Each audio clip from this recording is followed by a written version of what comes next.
How's it going, New World community? Sapphire here, and today we will be taking a look at the defender's point of view in a war. So this is going to be footage from Mr. Kraze, as you can see on the top left here, Mr. Kraze333. So that is on Twitch. So if you want to check him out, please go ahead and do so and show some support, as he kind of just gave us the go-to to do some of this footage. And also from some of my friends over at Versatile, who have decided, just kind of like pointed me out to this. It was a war that they took part in and helped lead and structure. So shout out to Kraze, Dynasty, and Johnson on that one. So we'll dive right in here, and we can see that opening out the gate here, we look like we have a B and C conflict, which is pretty common in a lot of these wars. If you notice this guy zipping around, it's because I'm at 2x speed. I don't want the video to take the full, 30 minutes of the defense if possible, so we'll kind of zip through here.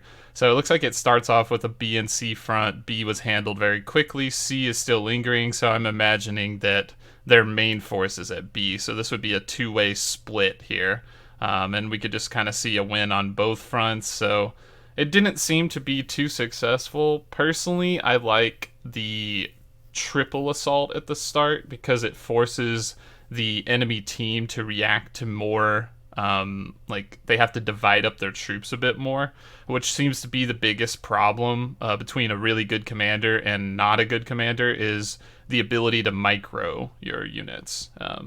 So that's something to keep in mind. Also, like when we see these siege turret placements from the attacking side here, they're all kind of like centered around B and up close. Generally, you do want to put those a little bit further back and kind of protect them, as it's hard to like really defend something when it's out in the open like that. So as you can see, a lot of their turrets aren't even really being utilized here on this aspect. But a B point push again after this is probably a hard thing to accomplish, but they are kind of converging up here.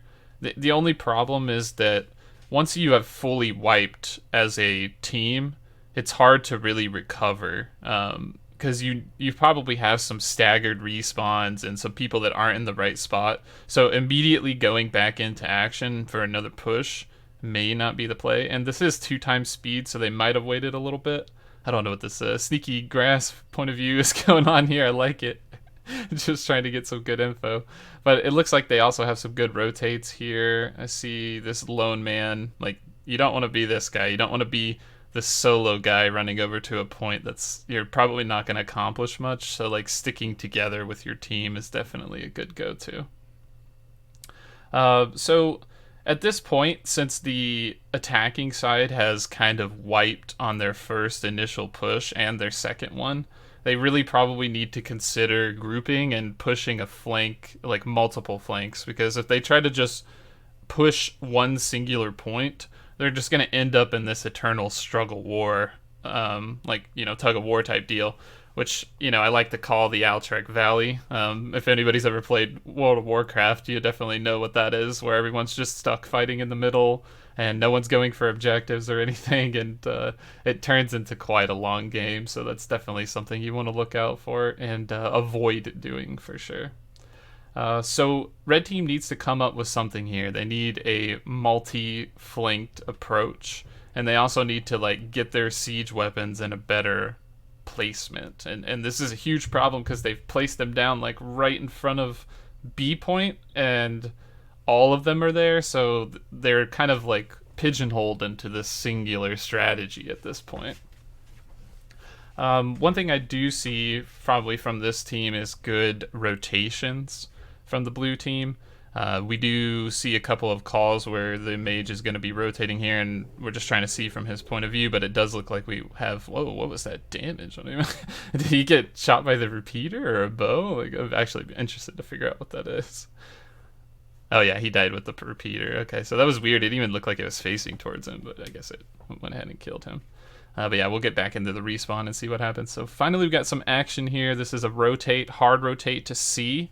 Looks like they're committing quite a lot of people on this, so this would be a great time for the enemy, or for blue team, to call a big rotate from B. And it looks like they're a little slow on it this time, so this is a great move from red team, just really abandoning B and converting everyone to C and forcing that rotate. And the thing that you want to do during this rotation to a point like that is you want to control the middle. Red team could easily do a better job of stopping people from getting to B to C, but they're getting so close to capping this point. But I don't think they're gonna get it because they kind of like all suicided on the point and like died off. But like this middle ground where this mage is right now plays a huge role in controlling rotation. So like if you can set up mines there and been a little bit faster with the rotate, maybe using speed potions and stuff, I think that red team could have easily got that. And I do like this A push. If you look on the top left of the map, we do see an A push right now, as it's not going to be in the mage's point of view, but we can see from the defense. So they went from hard C push to hard A push, which is really good because that's again going to force a big rotate. And I feel like if they go back to a C push right after this, they'd be set up in a good spot to really take a point. But we'll see what they can do with that, because at this point it's there's 18 minutes left, so the red side is going to really struggle here. Like they need to get points and they need to get them fast because they need all 3 rotational points and then they have to deal with flag, and they only have 18 minutes to do so. So we'll see if they do exactly that. We're just kind of still going in 2 times speed, so everyone's running around cracked out here. And yep, they are doing exactly that. I do like that turret placement on the new point push, so that is nice. So everyone's going to come over to C here, and this is a large rotate once they already attacked A, which is huge because it's going to take people a while to get here. So this could be very potentially them taking the point, depending on how fast blue team is reacting to this. Oh, and then there we see the CCC. Yeah, okay. Whenever somebody has text over their head, they're probably a shot caller. That's usually a common tactic. They try to put something so people can know where they are, just because there's no markers yet. And yeah, it does look like C is successful here. So as you can kind of identify, this strategy of like, okay, let's push one area and then let's push an opposite area is a really good one, because the more micro situations you can force the enemy team into, the harder it's going to be, and the more you can widen that skill gap, right? So here they're passing up B and going to A. Not the best move from attackers because they're running right through B, so everyone sees this, right? Like they see this coming. So it should be an easy rotate over to A to stop this, but we'll see how it reacts. And the battle definitely gets a lot harder at this point because now you only have 2 points to work for, right? Like you can't do that big rotate like that. So you're going to have to find some breathing room and some avenues in which to create these opportunities where you get value, right? And your biggest value is honestly going to come from your small teams. Like if you have an elite team of 10 or 5 or something, and they can push a side point while your entire main force is on a main point, and let's say they win that 5 versus 5. Let's say they win the 5 versus 10. And if they can somehow pull off the 5 versus 15 for a long point of time, that's where you get a big advantage. So like one of those points can end up being captured. So going back into it here, 13 minutes left for the attackers, not looking very good. It also seems like the attackers don't have any real organized range squad to kind of take out the turrets on the defender side. As you can see, just tons of like siege weapons flying overhead. People are dying from that alone. So control of these siege weapons is honestly everything in these battles. So you need to, if you're the attackers, you need to get rid of the stuff on the wall before you push a point. Like it's almost impossible to just push a point with siege weapons pelting you from the fort walls. So they definitely need to get that in, and they need to get their siege weapons placed in better positions so that they can do something. Man, that repeater just shreds though. Like I think I think the guy playing here might have light armor too, so that's why he's definitely getting hit so hard. Correct me if I'm wrong, Kraze, but it definitely, repeaters are very vicious for sure. So we'll see what they can do in here. We're definitely getting down to the wire now, as it's going to be very hard for them to pull this off. But if they can somehow get A, like with a rotate, then they're in a good position. The reason why you would want to take A and C first, and they are going for that exactly here, is because you can choose to spawn at any point you've captured. So if they want, they could spawn on either the left or the right side of B, which is good for flanking opportunities and surrounding the enemy. And I think the biggest thing that you want to do is avoid fighting head on. Like, you don't ever want to fight like my side versus your side. Like, you need to surround the enemy, you need to flank the enemy, you need to be in positions that aren't clumped up together. Because as you can see, this sort of like standoff, like right here, this is only favorable for defenders because they can just sit here and kind of kill whoever's here. Like, whereas attackers are just like, you know, desperately trying to come out of their gates at the moment because they don't have a rally point on the flag. So a bit more of a scuffle in the B territory here. And we're going to go ahead and see if they can do anything here. Like 9 minutes left. It's still possible if they could pull this back. One thing to note too, if you would take a look in the top right here, and this is something that I see a lot of people do, is they'll have a lot of battle tokens, but they won't use them. But you definitely need to do that because with 600 battle tokens, you could get so many mines. You could just literally litter the entire rotation area with mines right now. So make sure you keep track of your battle tokens during the fight, as that's going to go a long way. Like, spending those points and making them useful, especially on haste potions and inferno traps, is definitely going to help your entire team out in the long run.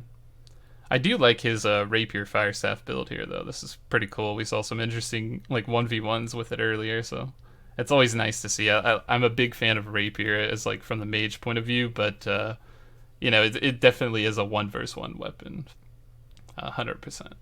So 7 minutes left. They're definitely getting into crunch time here. We may try to fast forward a little bit and see if anything happens, because I don't think that with this momentum they're not going to be able to do too much. Like, you know, the battle is almost concluded at this point. Ooh, that hatchet man's going crazy. Yeah, here we go. Get some rapier action. Try to peel out. That's not bad. I do love riposte for the rapier. It's definitely very solid. So we have another push on an A side here. So they finally diverged off of B. And you can see the times in which the attacking side gains momentums is the times in which they rotate, right? And they don't just try to straight up brute force one singular point down.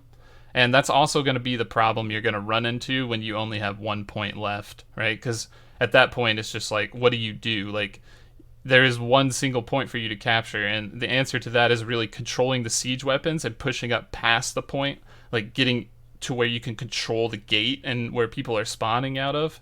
Like, if you're ever fighting directly on the point and that's all the presence you have, you're never going to be able to push forward. So you need your like ranged and your healers on the last point while your melee push up towards the wall and start like physically pushing their team back. And that's kind of the only way to kind of go about that there.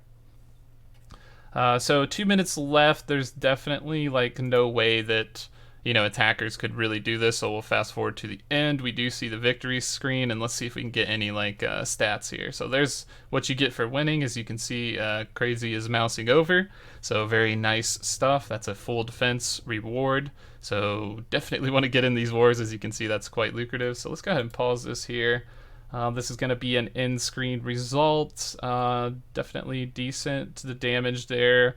I've seen a lot of people do like 3 mil, 4 mil, 5 mil damage. Like, there's definitely some people that can do that. A lot of these people with the higher scores, though, are probably people that are setting on the turret. So if you take a look at like Vermani and stuff like that, I don't know if they were on the turret, but a lot of times those top players do end up being people shooting like cannon blasts and things like that. I do kind of wish they would nerf that a little bit, so like turret damage doesn't reflect there, but I mean, I suppose it's also a skill, and we'll check and see if he does any other metrics here. Hopefully he looks at like performance or something, or rankings. Maybe he'll grab that in a second. But basically, yeah, that's pretty much a very standard war, I would say. I think the attackers could have been a little bit more organized. They definitely had some things to kind of go into there. But I think the key note to take away from this is rotations are everything. Microing small squads and siege placements. Like, siege placements, cannot stress that enough. You need to deal with the siege weapons. You cannot just brute force a point down. So definitely keep those in mind when you're going into a war. I hope this little like war commentary helps a little bit, kind of explain some concepts and ideas of how these wars are happening and what you can do to, make a better standpoint. So hopefully everyone took a little something away from this, and I'll try to do some more in the future as well. So make sure to check back, and I'll try to get some more attacker side point of views so that we can see, some different avenues of success and what those things look like, so you can start to paint that war meta picture. All right, thanks for your time, everyone, and if you could, go ahead and check up the subscribe, like, and bell button. That would definitely help the channel, and we will see you next time.